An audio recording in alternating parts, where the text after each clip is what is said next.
Good morning students.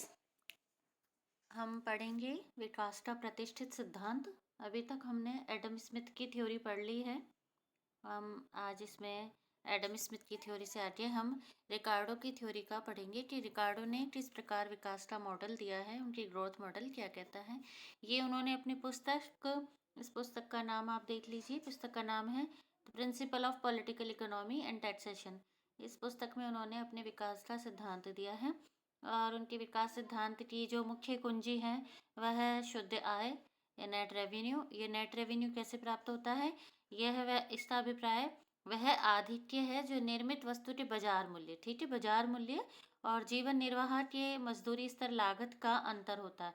ठीक है, जीवन निर्वाह की मजदूरी और बाजार मूल्य, किसी वस्तु की कीमत का बाजार मूल्य, ठीक है, इन दोनों के बीच में जो हम माइनस करेंगे वह है शुद्ध आय है, जो कि रिकार्डो की थ्योरी के अंतर्गत विकास के सिद्धांत की कुंजी कहलाती है। रिकार्डो कहते हैं कि पूंजीपति वर्ग ही अधिक मात्रा में बचत करने की शक्ति रखता है और अर्थव्यवस्था में विकास पूंजीपति समुदाय की बचत और उस बचत को उत्पादक कार्यों में उपयोग करने की क्षमता पर निर्भर करता है। यानी कि बचत कौन कर रहा है, बचत कर रहा है पूंजीपति, और ये पूंजीपति जो बचत करता है उस बचत को वह कौन से कार्य में यूज लेता है। अगर वह उत्पादक कार्य में यूज लेता है तो इससे विकास होगा, और अगर वह अनुत्पादक कार्य में से उपयोग में लेगा तो यह विकास के कार्य नहीं कहलाएंगे। ठीक है, आगे हम इसके सिद्धांत में मान्यताओं को देख लेते हैं। रिकार्डो की थ्योरी की मान्यताएं क्या है, जैसा कि पहला है पूर्ण प्रतियोगिता। चूंकि यह क्लासिकल इकोनॉमिस्ट रहे हैं और इन्होंने पूर्ण प्रतियोगिता को, क्लासिकल इकोनॉमिस्ट पूर्ण प्रतियोगिता के ऊपर सबसे ज़्यादा अपने अजप्शन को, अगर हम देखें उनके अजप्शन को, तो उसमें पूर्ण प्रतियोगिता मुख्य मान्यता रहती है। दूसरा, भूमि की पूर्ति स्थिर है। ठीक है, भूमि की पूर्ति स्थिर का मतलब अगर हम एक तरीके से कह दें तो प्रकृति कंजूस है। कंजूस कैसे है कि जैसे जैसे इसकी मात्रा बढ़ती है, भूमि की मांग बढ़ती है, तो पूर्ति में बढ़ोतरी नहीं हो पाती है अकॉर्डिंग टू डिमांड। नेक्स्ट आगे देखिए आप, भूमि में उत्पत्ति हास्य नियम लागू होता है। यानी एक टाइम बाद में अगर आप श्रमिकों की मात्रा बढ़ाते जाएंगे तो उसी भूमि से जो उत्पादन हमें प्राप्त होगा वह उत्पादन कैसा होगा, घटती हुई दर पे हमें प्राप्त होगा। नेक्स्ट है, अनाज की मांग पूर्णतः बेलोच रहती है। आगे है, श्रम की मांग पूंजी संचय पर निर्भर करती है। अर्थात श्रमिकों की जो मांग की जाएगी वह पूंजी संचय पर निर्भर करती है। पूंजी संचय ज़्यादा होगा तो श्रमिकों की मांग ज़्यादा होगी, अदरवाइज यह इसका अपोजिट होगा। सभी श्रमिकों को निर्वाह मजदूरी दी जाती है। यहाँ जो श्रमिकों को मजदूरी दी जा रही है वह निर्वाह स्तर की मजदूरी दी जा रही है, अर्थात उनको उतनी ही मजदूरी दी जा रही है ताकि उनका जीवन यापन हो सके। नेक्स्ट है, पूंजी और श्रम दोनों उत्पादन में परिवर्तनशील आगत हैं। नेक्स्ट है, तकनीकी ज्ञान स्थिर माना है। नेक्स्ट, पूंजी संचय लाभ की मात्रा पर निर्भर करता है, यानी लाभ की मात्रा ज़्यादा होगी तो पूंजी संचय भी ज़्यादा रहेगा। नेक्स्ट है, विकास से समाज में लगान बढ़ता है, मजदूरी दर स्थिर रहती है जबकि लाभ घटती है। अर्थव्यवस्था में स्वतंत्र व्यापार नीति पाई जाती है। स्वतंत्र व्यापार यानी यह अंतर्राष्ट्रीय व्यापार का समर्थन करते हैं। रिकार्डो के सिद्धांत की मुख्य बातें आप देख लीजिए। पहला है, आर्थिक विकास पूंजी निर्माण पर निर्भर करता है। ये मानते हैं कि पूंजी निर्माण से ही आर्थिक विकास होता है, अर्थात यदि पूंजी निर्माण होता रहेगा तो विकास होता रहेगा। पूंजी निर्माण रुक जाएगा या कम होगा या रुक जाएगा अंत में जाके, तो विकास भी रुक सा जाएगा। और पूंजी निर्माण किसके द्वारा की जाएगा, यह किया जाएगा पूंजीपति के द्वारा। पूंजीपति जो बचत करेंगे और उस बचत को जो वो उत्पादक कार्यों में लगाएंगे उसी से पूंजी निर्माण होगा। तो पूंजीपति वर्ग के पास में ही बचत करने की क्षमता रहती है। श्रमिक और भूस्वामी अधिक बचत नहीं कर सकते हैं, और पूंजीपति वर्ग अपने लाभ के एक भाग को बचत करके उसे उत्पादक कार्यों में लगाते हैं, जिससे उद्योगों का विकास एवं विस्तार होता है।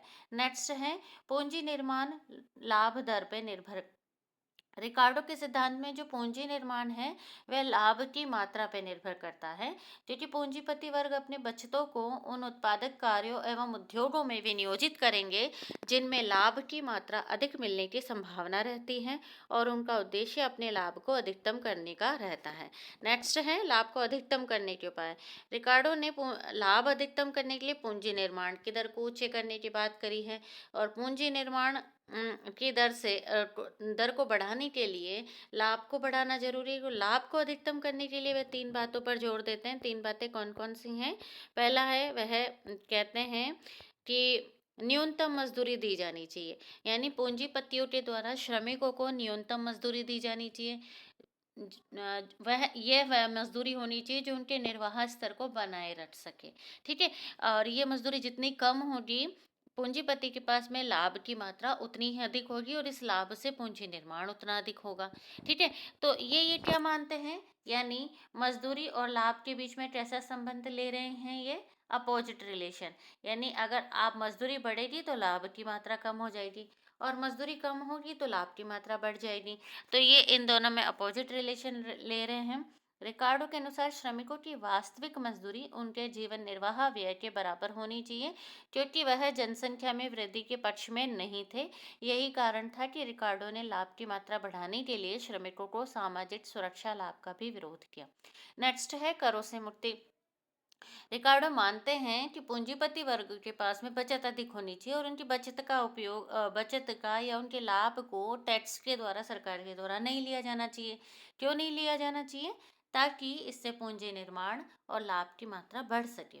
तो ये मानते हैं कि सरकार का हस्तक्षेप भी नहीं मानते, साथ में टैक्सेशन भी नहीं किया जाना चाहिए, ताकि पूंजीपति वर्ग के पास में लाभ की मात्रा बनी रहे। नेक्स्ट है मुक्त व्यापार। रिकार्डो अपने सिद्धांत में मुक्त व्यापार की नीति का भी समर्थन करते हैं। क्यों करते हैं? क्योंकि मुक्त व्यापार नीति से विदेशों से सस्ते खाद्यान्नों का आयात तथा देश के प्राकृतिक साधनों के सर्वोत्तम उपयोग एवं बाजार विस्तार से श्रम विभाजन एवं विशिष्टीकरण से उत्पादन एवं राष्ट्रीय आय में वृद्धि का मार्ग प्रशस्त होगा और अधिक पूंजी निर्माण से आर्थिक विकास होगा। नेक्स्ट है लाभ मजदूरी दरों एवं लगान की मात्रा पर निर्भर। रिकार्डो के मत अनुसार लाभ मजदूरी एवं लगान की मात्रा पर निर्भर करता है, यानी अगर मजदूरी ऊंची होगी तो लाभ की मात्रा कम हो जाएगी, इसी प्रकार लगान अधिक होगा तो लाभ कम हो जाएगा। यानी लाभ को अधिकतम करने के लिए क्या जरूरी है? मजदूरी और लगान ये दोनों कम होनी चाहिए, इससे लाभ आपके अधिकतम होंगे। तो रिकार्डो ये पहले से ही कहते हैं कि मजदूरी जीवन निर्वाह स्तर पे होनी चाहिए। नेक्स्ट है मजदूरी वस्तुओं की कीमतों पर निर्भर है। रिकार्डो ने बताया कि मजदूरी वस्तुओं की कीमतों पर निर्भर करती है। अगर अर्थव्यवस्था में कृषि योग्य भूमि कम है तो वस्तुओं की कीमत सीमांत भूमि की उत्पादन लागत एवं आयातों की कीमत पे निर्भर करेगी। देखिए सीमांत भूमि क्या होती है? सीमांत भूमि होती है वह अंतिम भूमि, या आप कह सकते हैं ऐसी भूमि जिसमें जो उत्पादन हमें प्राप्त हो रहा है उस उत्पादन की लागत और उस उत्पादन को बेचने से प्राप्त होने वाली कीमत दोनों बराबर होती है। यानी उस भूमि से आप कह सकते हैं कि कोई लाभ अर्जित नहीं होता है, क्योंकि जो भी उत्पादन हो रहा है उसकी कीमत और जो भी उत्पादन के लिए लागत लग रही है उसकी कीमत दोनों क्या है? बराबर रहती है। तो ये भूमि सीमांत भूमि कहलाती है। तो कह सकते हैं कि जो मजदूरी है ये किस पे निर्भर करती है? वस्तुओं की कीमत, मजदूरी निर्भर करती है वस्तुओं की कीमतों पर और वस्तु की कीमत निर्भर करती है सीमांत भूमि की उत्पादन लागत व आयातों की कीमत पे निर्भर करती है। नेक्स्ट है आर्थिक विकास का लगान मजदूरी तथा लाभ की दर से संबंध। रिकार्डो के अनुसार जब समाज विकास की ओर अग्रसर होता है तो लगान बढ़ता है, मजदूरी दरों में स्थिरता रहती है, जबकि लाभ की दर घटती हुई होती है। अभी हम ये डायग्राम देख के बताते हैं कि किस तरीके से विकास होता है। इन्होंने डायग्राम के थ्रू भी बताया है। रिकार्डो के सिद्धांत में आप ये डायग्राम देखिए। यहाँ पे समाज में जो आर्थिक विकास है इसको एक्स अक्ष पर दिया गया है। लगान मजदूरी और लाभ के संबंध में रिकार्डो कहते हैं कि जब जैसे जैसे विकास होता है तो लगान क्या होता है? लगान बढ़ता हुआ होता है। तो इसको हमने यहाँ पे इसको दिखाया गया है LR रेखा के द्वारा बढ़ता हुआ लगान बताया गया है। इसी प्रकार से मजदूरी कैसे रहती है? मजदूरी स्थिर रहती है, तो मजदूरी को LM रेखा के द्वारा बताया गया है। और जो लाभ है वह विकास बढ़ने के साथ साथ में लाभ की जो दशा है वह गिरती हुई सी होती है, जो कि हम LP के थ्रू देख पा रहे हैं। ठीक है, ऐसा क्यों होता है? रिकार्डो के अनुसार ये विकास में ऐसी परिस्थिति क्यों आती है कि लाभ घटते हुए से होते हैं और अंत में विकास स्थिर हो जाता है अथवा जड़ता को प्राप्त हो जाता है। इसके कारण इन्होंने दो दिए हैं। पहला है जनसंख्या वृद्धि का सिद्धांत और दूसरा है उत्पत्ति हास्य नियम की क्रियाशीलता। जनसंख्या वृद्धि के अनुसार चूंकि जनसंख्या बढ़ती जा रही है, बढ़ती हुई जनसंख्या के लिए खाद्यान्नों की आवश्यकताओं की पूर्ति जरूरी है। चूंकि मांग बढ़ रही है, सप्लाई उतनी उस हिसाब से नहीं बढ़ेगी, ऐसे में क्या होगा, वस्तु के मूल्य बढ़ जाएंगे। इससे वस्तु के मूल्य बढ़ने से लगान बढ़ेगा। ऐसी स्थिति में मजदूरी भी अधिक मजदूरी की ऐसी स्थिति में मजदूर भी क्या करेंगे, अधिक मजदूरी की मांग करेंगे। लेकिन चूंकि दीर्घकाल में मजदूरी स्थिर रहती है, कुल उत्पादन में लगान एवं मजदूरी घटाने पर लाभ बचता है, किंतु लगान बढ़ रहा है तो ऐसे में लाभ की दर घटती जाएगी। लाभ की दर घटेगी तो पूंजी निर्माण घटेगा, जिससे अर्थव्यवस्था का विकास रुक जाएगा। इसी प्रकार से उन्होंने दूसरा जो कंसेप्ट लिया है, ऐसा क्यों होता है कि स्थिर अवस्था को प्राप्त हो जाते हैं एक समय बाद में, इसका कारण दिया है नेक्स्ट, उत्पत्ति हास्य नियम की क्रियाशीलता। जैसे जैसे नई कृषि भूमि पर खेती की जाती है, कृषि का विस्तार किया जाता है और अधिक अन्न अनाज उपजाने का कार्य किया जाता है, तो जो भूमि हम प्राप्त कर रहे हैं, जिस भूमि पर खेती की जा रही है, उस भूमि पर उत्पत्ति हास्य नियम क्रियाशील हो जाता है, यानी उत्पादन धीमी गति से चालू होता रहता है। तो ऐसी परिस्थिति में उत्पादन चूंकि धीमा हो जाता है या उत्पत्ति हास्य नियम लागू हो जाता है, तो होगा क्या कि कीमतें बढ़ जाएंगी। कीमतें बढ़ेंगी तो लगान बढ़ जाएगा। लगान बढ़ेगा, चूंकि जो कुल मजदूरी दर है वह तो स्थिर रहेगा, तो मजदूरी दर के स्थिर रहने पर लगान के बढ़ने से लाभ में कमी आएगी और इस प्रकार से क्या कहेंगे, विकास की स्थिरता को प्राप्त होगा। आप ये डायग्राम देख के हम पता लगा सकते हैं, डायग्राम के थ्रू भी, कि किस तरीके से विकास होगा। x अक्ष पर श्रम की इकाइयाँ ली गई हैं और OY अक्ष पर अनाज उत्पादन की मात्रा को लिया गया। श्रमिकों की जो मात्रा ली जा रही है वो ON1 ON2 इस तरीके से दिखाया जा रहा है, और ये जो AP और MP आपको ये रेखा दिख रही है, ये श्रमिकों के औसत उत्पादन और सीमांत उत्पादन को बता रहे हैं। अब आप देखिए ON1, जब हम श्रमिकों की मात्रा लेते हैं, ON1 श्रमिकों की मात्रा लेने पर उत्पादन जो हो रहा है अनाज का, वो हो रहा है OPQN1। OPQN1 आपका ये उत्पादन हो रहा है, ठीक है। अब हमें इसमें निकालना है, लगान की मात्रा निकालनी है, तो लगान आपको यहाँ पे प्राप्त होगा। जो लगान है आप इसको प्राप्त करेंगे श्रमिकों की औसत उत्पादन माइनस श्रमिकों के सीमांत उत्पादन से प्राप्त करेंगे। तो औसत उत्पादन को आप यहाँ देखिए, ये जो आपका Q पॉइंट है ये, ठीक है, ये QN1 ये औसत उत्पादन को बता रहा है, और सीमांत उत्पादन आपका क्या है, सीमांत उत्पादन आप यहाँ पर SN1 है ना, QN1 SN1 माइनस, इन दोनों को जब आप माइनस कर देंगे तो आपको लगान की प्राप्ति हो जाएगी। लगान क्या होगा, प्रति इकाई लगान आपके होगा QS। इसको श्रमिकों की मात्रा से आप इंटू कर देंगे तो आपके पास में जो लगान होगा वह होगा PQRS, ये लगान की मात्रा, यानी ये लगान हो जाएगा आपका पूरा, ठीक है। लगान ये आपका हो गया। अब बचा क्या है, यहाँ पर बचा है लाभ और मजदूरी। लाभ और मजदूरी हमें प्राप्त हो रही हैं। अब इसमें हम जो लाभ मजदूरी है, वह मजदूरी मान लीजिए, यहाँ पर हम मान लेते हैं कि OW जो है ये श्रमिकों की जीवन निर्वाह मजदूरी दर का सूचक है। तो OW प्रति इकाई मजदूरी है, तो कुल मजदूरी कितनी हुई, ये हो जाएगी OWAN1। तो ये तो मजदूरी हो गई आपकी OWAN1। इसी प्रकार से ये जो ऊपर वाला भाग है ये आपका हो गया लगान का भाग आ गया। ये जो बीच का बचा, बीच का है आपका WRSA, ये आपका कुल लाभ है कहलाता है, ठीक है। प्रति इकाई लाभ WR हो जाएगा, इसको आप श्रमिकों की मात्रा से इंटू कर देंगे तो WRSA, ये आपके लाभ की मात्रा प्राप्त हो जाएगी आपको। तो ये तो हो गई स्थिति प्रथम, जबकि हम श्रमिकों की मात्रा ON1 ले रहे हैं। अब हम मान लीजिए जैसे जैसे लाभ बढ़ रहा है तो अब पूंजीपति क्या करेगा, उत्पादन बढ़ाएगा। नए नए श्रमिक लेगा, नए श्रमिकों को और लेता जाएगा, तो श्रमिकों की मात्रा बढ़ गई है ON2। अब चूंकि श्रमिकों की मात्रा बढ़ गई है, उत्पत्ति हास्य नियम लागू हो जाएगा। अब आप यहाँ देखिए, एवरेज प्रोडक्शन और मार्जिनल प्रोडक्शन दोनों ही गिर रहे हैं। ऐसी परिस्थिति में अब चूंकि ये दोनों ही कम होते जा रहे हैं, अब आपको, आप मान लीजिए उन्होंने, पूंजीपति ने जो श्रमिकों की मात्रा ली है वो ON2 ली है, तो ऐसी परिस्थिति में जो आपका जो लगान है, लगान होगा AP माइनस MP। तो इस आधार पे जो लगान आपका आएगा वो क्या होगा, ये हो जाएगा MB प्रति इकाई लगान। और जब हम कुल लगान की बात करेंगे तो कुल लगान आपका हो जाएगा WLMB, ये आपका कुल लगान हो जाएगा। ठीक है, यहाँ पर पूरा लगान की स्थिति आ जाएगी। और मजदूरी क्या रहेगी, चूंकि मजदूरी को स्थिर माना है इन्होंने OW, और श्रमिकों की मात्रा से इसे जब आप मल्टीप्लाई कर देंगे तो OWBN2, ये आपका कुल मजदूरी कोष हो जाएगा। अब आप यहाँ देखिए कि कुल उत्पादन दो भागों में विभाजित हो गया है। वह दो भाग हैं आपका लगान और मजदूरी। यहाँ लाभ की मात्रा क्या हो गई है, वह खत्म हो गई है। तो ये स्थिति आपके विकास की स्थिरता की स्थिति आ चुकी है। यहाँ पे आपका विकास क्या हो जाएगा, स्थिर हो जाएगा। इसी को हम डायग्राम के थ्रू भी देख सकते हैं। दूसरे डायग्राम में आप देखिए इसको, यहाँ पे आप इस डायग्राम को देख सकते हैं।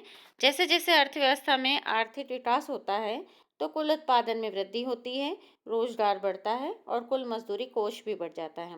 अर्थव्यवस्था में जब जनसंख्या में वृद्धि होती है तो खाद्यान्न वस्तुओं की मांग बढ़ जाती है, जबकि पूर्ति में उसके अनुरूप वृद्धि न होने से अनाज की कीमतें बढ़ती हैं, उससे लगान बढ़ता है।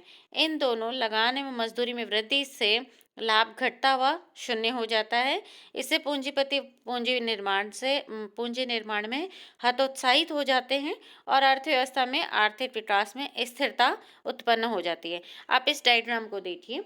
डायग्राम में एक्स अक्ष पर हमने श्रमिकों को लिया है, वाई अक्ष पर हम अनाज का कुल उत्पादन ले रहे हैं। OW क्या है, स्थिर वास्तविक मजदूरी है।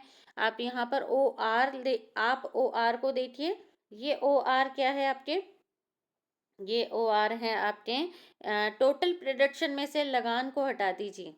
टोटल प्रोडक्शन में से लगान को हटा देंगे तो OR प्राप्त हो रहा है। और अगर इसमें हम लगान को जोड़ देंगे, रेंट को, टेक्निकल प्रोग्रेस को जोड़ देंगे तो हमें प्राप्त हो रहा है OR1। ठीक है, तो आप कंफ्यूजन में मत रहिए। OR1 तो आपका जब रेंट को जोड़ लिया है, और जब रेंट को हटा दिया है तो OR आ गया। अब आप देखिए इसको, डायग्राम को देखिए आप। तो हम यहाँ देख रहे हैं कि श्रमिकों की मात्रा ON1 लगाते हैं तो स्थिर वास्तविक मजदूरी है। तो स्थिर वास्तविक मजदूरी के अनुसार जो मजदूरी है, मजदूरी बिल है हमारा, वो आपका W1N1 तो मजदूरी बिल हो गया। अब ऐसी परिस्थिति में चूंकि लगान को वहाँ से हमने लगान इसमें से हटा रखा है, तो जो लाभ की मात्रा है वह लाभ की मात्रा क्या है, P1W1, ये लाभ की मात्रा हो गई है। अब इसको क्या करेगा पूंजीपति, इसे अगले चरण में लगा देगा। अगले चरण में जैसे ही लगाएगा तो श्रमिकों की मात्रा उसको बढ़ानी पड़ेगी।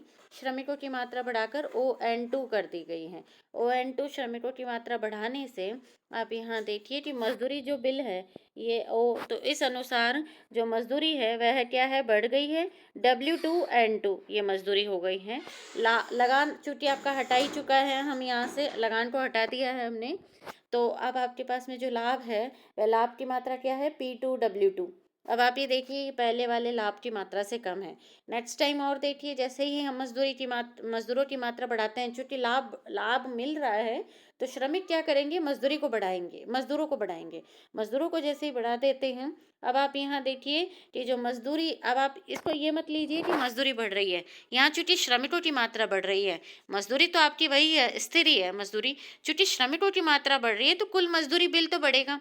तो ये जो आपका आ रहा है ना, ये W1N1 W2 ये मजदूरी बिल है, तो मजदूरी बिल तो बढ़ता हुआ रहेगा। क्यों, क्योंकि श्रमिकों की मात्रा को बढ़ा रहे हो। जबकि स्थिर वास्तविक मजदूरी तो क्या, वास्तविक मजदूरी वो तो स्थिर ही है आपकी।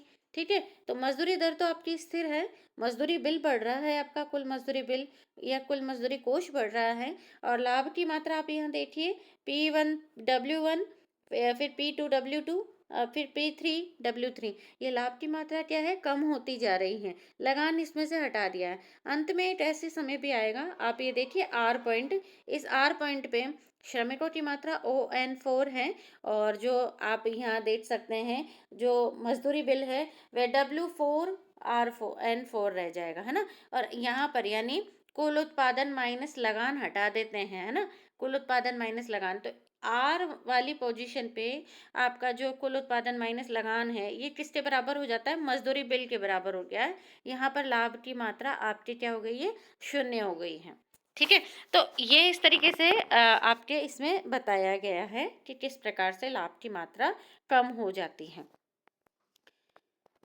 यहाँ कुल ये आप इस डायग्राम को यहाँ देख सकते हैं।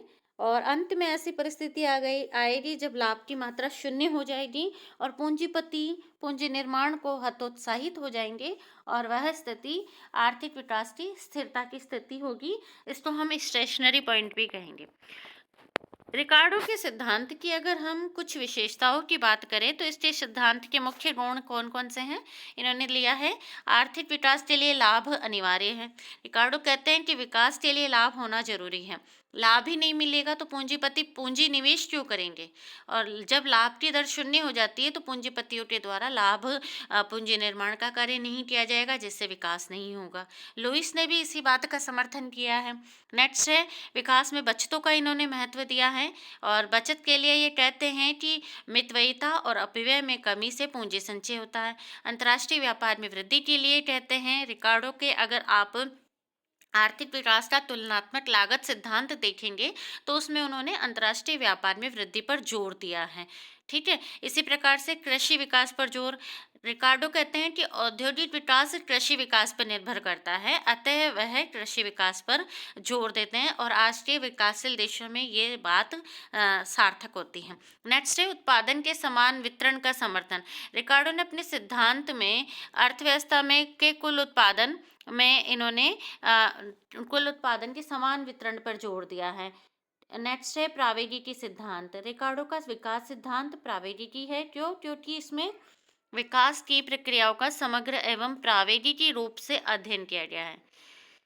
ठीक है, इस प्रकार यानी पूंजी निर्माण के लिए लाभ की दर में वृद्धि के साथ साथ अंतर्राष्ट्रीय व्यापार और कृषि को इन्होंने महत्व दिया है, और इस प्रकार रिकार्डो का सिद्धांत आज के समय में भी काफी महत्व रखता है।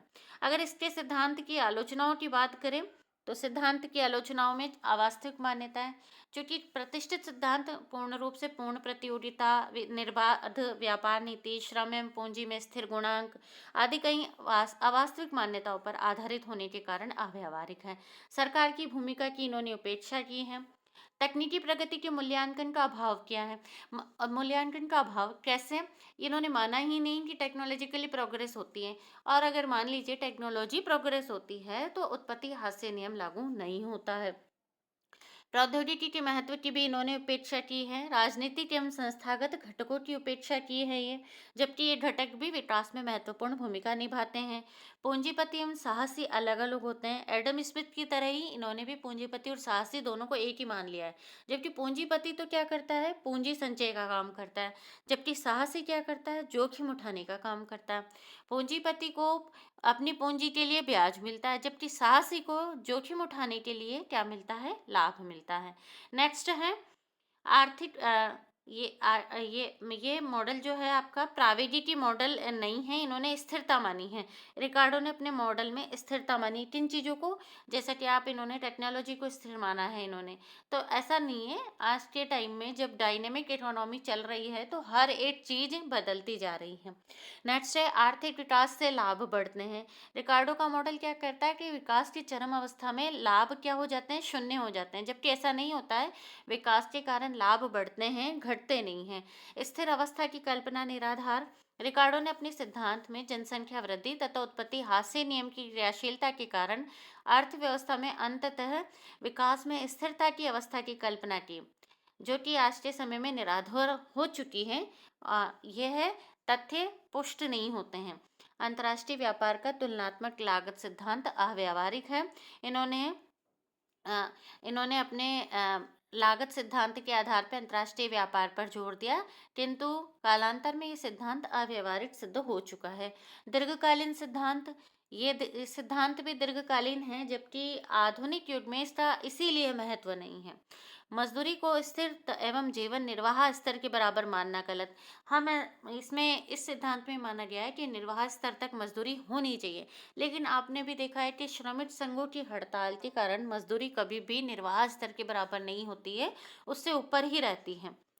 इस प्रकार स्पष्ट है कि रिकार्डो का सिद्धांत अपने आप में अपूर्ण है, ये लगान एवं वितरण का सिद्धांत मात्र है।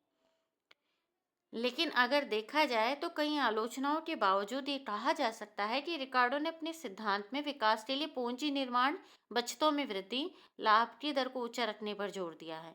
उसने तुलनात्मक लागत सिद्धांत के आधार पर अंतर्राष्ट्रीय व्यापार में वृद्धि को विकास के लिए महत्वपूर्ण बताया है, और अपने वितरण सिद्धांत में उत्पादन के समान वितरण पर जोर दिया है, और यह आज भी विकास में मार्गदर्शक सिद्ध होते हैं। आज का आपका ये टॉपिक यहीं ख़त्म होता है। इस प्रकार हमने प्रतिष्ठित सिद्धांत में 2 थ्योरी पढ़ ली है, एडम स्मिथ और रिकार्डो की। इस पर क्वेश्चन आपके आते हैं, तो आप इसको अच्छे से पढ़ के जाइएगा। धन्यवाद।